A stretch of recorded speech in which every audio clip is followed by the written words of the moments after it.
भाई बहनों, आज की रोटी की हर सदस्य व्यक्ती गेली येशू ख्रिस्तांची मधुर नावाचे सप्रेम नमस्कार। आज की दिन 9 एप्रिल 2024 मंगळवार।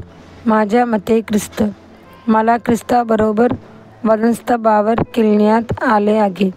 आता मी जगत नाही तर ख्रिस्त माझ्या मते राहतो आणि जे जीवन मी आता देगात जगतो ते देवाची पुत्रावर विश्वास ठेवून जगतो, ज्याने माझ्यावर प्रेम केले आणि स्वतःला माझ्यासाठी दिले। गलती 2 अध्याय 20 वचन। पापाची क्षमा आणि पापी सवयीपासून मुक्त होणे या 2 भिन्न गोष्टी आहेत। जेव्हा एखादी व्यक्ती ख्रिस्तावर विश्वास ठेवते आणि ख्रिस्ताच्या रक्ताने धुवून झाल्यावर त्यांची पापाची सर्व डाग दूर होतात। पण पापी सवयी चालू असत, अशा पापी सवयीपासून मुक्त कसे यावे, अशा पापी विचारावर तुम्ही कसे विजयी होऊ शकता, या प्रश्नाची उत्तरे प्रेषित पौल वरील वचनात सांगत आहेत। तो म्हणतो, मला ख्रिस्ताबरोबर वंशस्थावर केलण्यात आले आहे।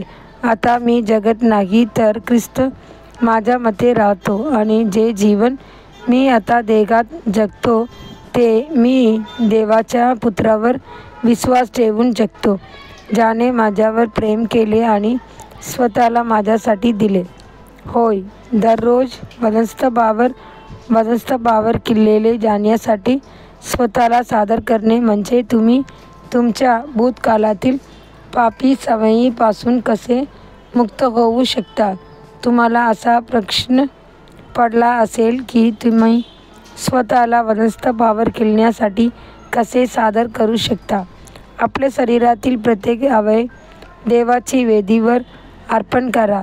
वंशस्थावर केले जावे म्हणून तुम्ही तुमचे हात समर्पण केले पाहिजेत की त्यांनी केवळ देवाच्या इच्छेप्रमाणेच करावे आणि तुम्हाला पाहिजे ते नाही। आपले डोळे शरण तुम्ही उठताच त्याने वंशस्थावर केलण्यासाठी पवित्र करावे, त्यामुळे त्याच्या मते वासना नसावी। परमेश्वराला तुमचे मार्गदर्शन करण्यास सांगा, म्हणजे तुमचे डोळे त्यांचे डोळ्यासारखे शुद्ध होतील। त्याच पद्धतीने आपले विचार आणि मन समर्पण करा आणि तुमच्या शरीराचे सर्व अवयव प्रभूला अर्पण करा। विश्वासाने त्या सर्वांना वंशस्थावर केला। प्रेषित पौल लिहितो, म्हणून बंधूंनो, मी तुम्हाला विनवणी करतो देवाची दयाळूपणाने की तुम्ही तुमची शरीरे एक जीवित यज्ञ पवित्र देवाला मान्य कराल, जी तुमची वाजवी सेवा आहे। रोमन्स 12 अध्याय 1 वचन। जर तुम्ही मनापासून कोणतेही पाप करू नका आणि पापाच्या परीक्षेवर मात करण्यासाठी तर प्रभू तुम्हाला सर्व हानीपासून वाचवेल। आपल्याबरोबर ची उपस्थिती अनुभवा आणि तुमच्या आत विश्वासाची घोषणा करा की मला ख्रिस्ताबरोबर वंशस्थावर केलण्यात आले आहे। आता मी जगत नाही तर ख्रिस्त माझ्या मते राहतो आणि जे जीवन मी आता देगात जगत ते देवाचे पुत्रावर विश्वास ठेवून जगतो, ज्याने माझ्यावर प्रेम केले आणि स्वतःला माझ्यासाठी दिले। गलती 2 अध्याय 20 वचन। प्रभू येशू म्हणाला, मी जगतो म्हणून तुम्हीही जगाल।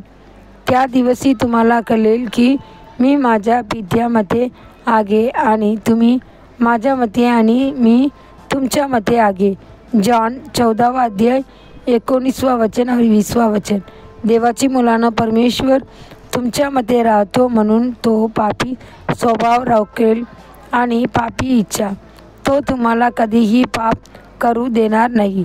पुढील चिंतनासाठी श्लोक, आणि मी त्यांना आनंदकाळचे जीवन देतो आणि त्यांचे कधीही नाश होणार नाही, कोणीही ते माझ्या हातून खिसकवून येणार नाही।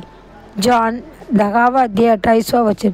दिवसासाठी बायबल वचन सकाळी 1 सामुएल अध्याय 13 आणि 14, संध्याकाळी लूक 10 अध्याय 1 ते 24 वचन। धन्यवाद।